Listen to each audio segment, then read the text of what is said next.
Tuvalu, the fourth smallest country in the world with a population of only about 11,000, is facing the threat of existence. The country will completely disappear within 50 to 100 years.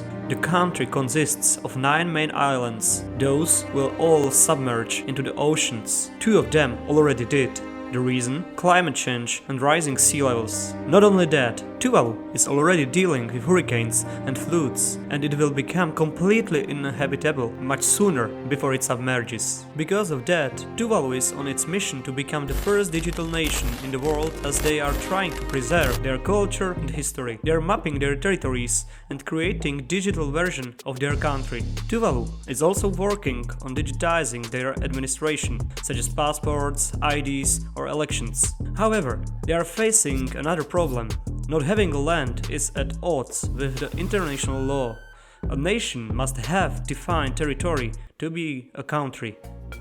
Only 12 countries have supported Tuvalu and are willing to recognize their sovereignty as a country. Another problem that needed to be taken care of immediately is Tuvalu's citizens. They need to find a new safe place to move to.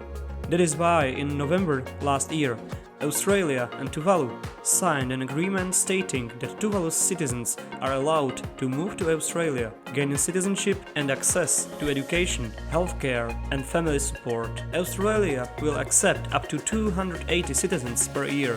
But why would Australia do that? They have been blamed by Tuvalu for not taking action to stop climate change, even though they have signed the Paris Agreement. But it's not guilt that makes Australia so generous. Part of the agreement between Tuvalu and Australia is cooperation for security and stability. That may sound insignificant, but it's extremely vital to Australia. It means that Tuvalu has to have Australia's consensus to be able to sign any international treaty concerning security. That is a part of Australia's policy known as Pacific Step Up. The goal of this policy is to make and sustain diplomatic relations with other Pacific nations. Why?